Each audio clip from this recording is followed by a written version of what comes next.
Hello, my name is Haiqing. I'm Professor of Media Communication and the Chief Investigator at the ARC Center for Excellence for Automated Decision-Making and Society. I'm delighted to welcome you all online and here in person from RMIT in Melbourne. I'd like to introduce you to Janet Galpin of the Bumbaran Land and the Sea Council, and she will perform the Welcome to Country ceremony. Janet, thank you.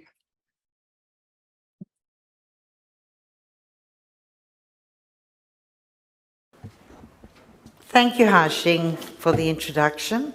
Is that too loud? Wominjeka. Wominjeka is the Bunwarang language word for come with purpose, which is very fitting considering that everything we do, from waking in the morning to sleeping in the evening, is done with purpose.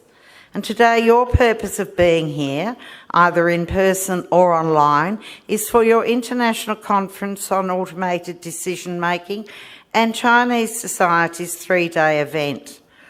I'm always in awe when I receive a job from ADM+S as I get to discover your dedicated web pages and read through your themes and the program designed for this conference. So you're up for an enthralling few days. And my purpose today is to deliver a welcome to country, to formally welcome you to come with purpose on behalf of the Yalukit Weelam of the Bunwarang, and to also pay our respect and to acknowledge the Wurundjeri of the Woiwurrung, with whom we share many common boundaries, not just throughout this city, but throughout our lands. And this country is unceded land. I'm a direct descendant from our First Peoples, and cousin to Nawi, Dr. Carolyn Briggs AM, the elder of the Bunwarang and the Yalukit Weelam clan, and I am here today representing her. Dr. Briggs is also a professor here at RMIT. Our lands extend from the Wilson's Promontory in the east to the mouth of the Werribee River in the west, encompassing both of our beautiful bays, Western Port, we call Murren, and Port Phillip, we call Nem. And I am here today with you on the lands of our ancestors, and we pay our respect not just today, but always to all of our ancestors, those people who came before us. And we're especially pleased to recognise the commitment that you've made here today in paying respect to the spirit of this land and to its First Peoples. Through this, you have shown the willingness to honour sacred ground. We are spiritually and culturally connected to this country by the thousands of generations of our ancestors.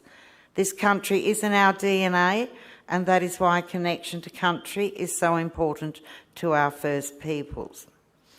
From well over 65,000 plus years ago, Aboriginal and Torres Strait Islander people were this country's first explorers, first navigators, first engineers, first farmers, first botanists, first scientists, first diplomats, first astronomers, first teachers, first artists, and first healers.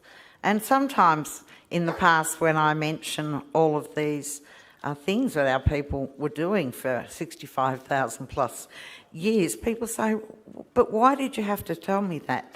And I say, because we didn't call these things professions as they're called here now today. These were just part and parcel of our society for our survival.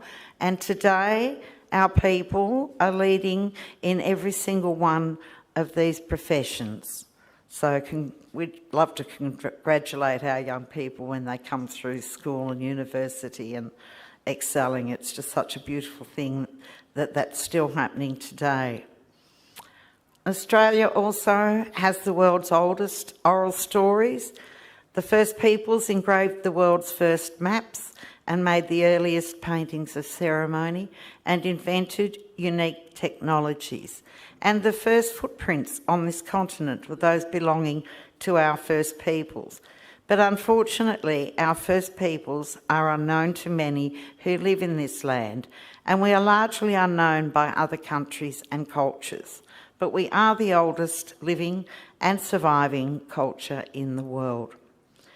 And as people of this continent, now known as Australia, while all of us, many of us have descended from different clans, different language groups, and from countries all across the world, we ask you to support our elders' rights for a voice to government, our rights for a treaty Australia-wide, as so far Victoria is the only one on that pathway, and for the truth-telling to be told about Australia's dark history.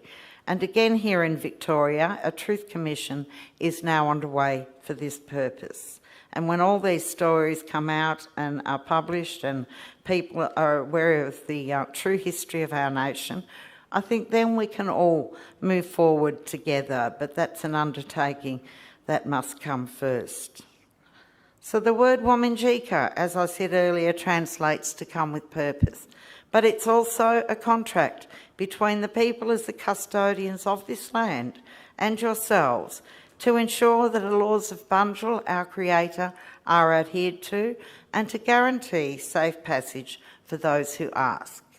According to tradition, our land has always been protected by our Creator Bunjil, who travels as an eagle, and our waterways are protected by Wa, who travels as a crow. Bunjil taught us the responsibility that we have for this land and to always welcome guests. But we have to ask all guests to commit to two promises that I ask of you all here today. The first one is not to harm the land of Bunjil, and the second one is not to harm the children of this beautiful land. And if we can commit ourselves to these two promises, we live in a better world. And this commitment was traditionally made by dipping a bough of leaves into the waters and the spoken words, Wominjeka. Thank you, everyone.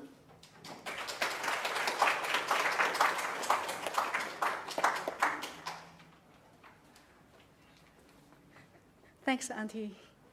So as in the Aboriginal culture, our Chinese culture also respect elders a lot. So in the Chinese, we'll call it Ayi, Auntie. Wominjeka, echoing what you have said, welcome to Melbourne again. It's my pleasure to introduce Professor Julian Thomas, Director of the ADM+S Centre, to open this conference on automated decision-making and the Chinese societies. Thanks. Thank you, Haiqing.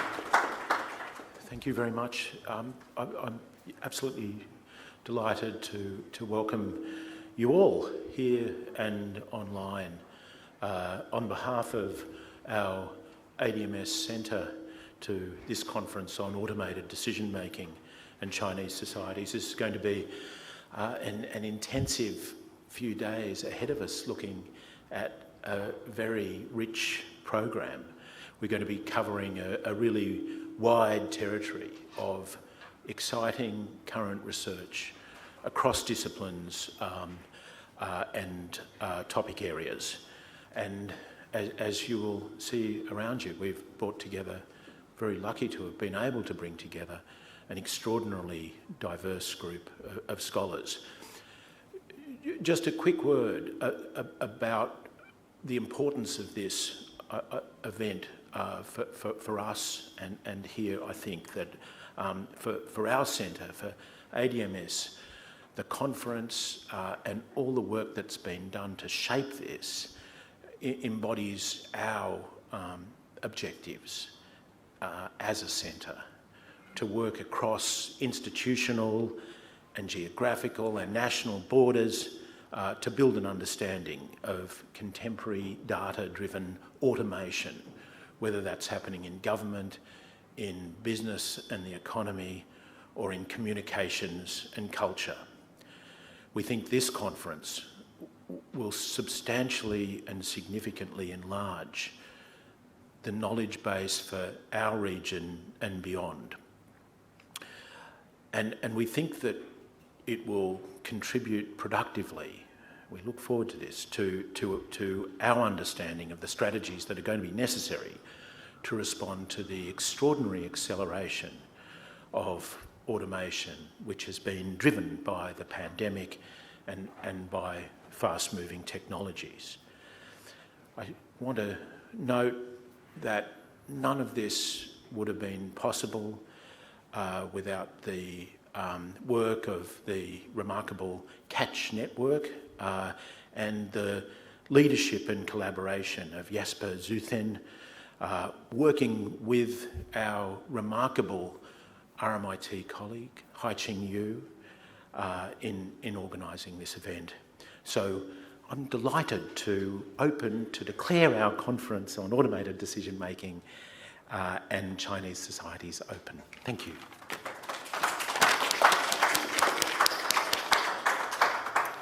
Yes, and I will also extend my welcomes. I'm Jesper Zuethen from Aalborg University in Denmark, where I'm an associate professor of China studies, and I'm leading this Catch network, which is a network where we try to assemble researchers who basically just make researchers who work on social categorization in China meet. So that's sort of the purpose.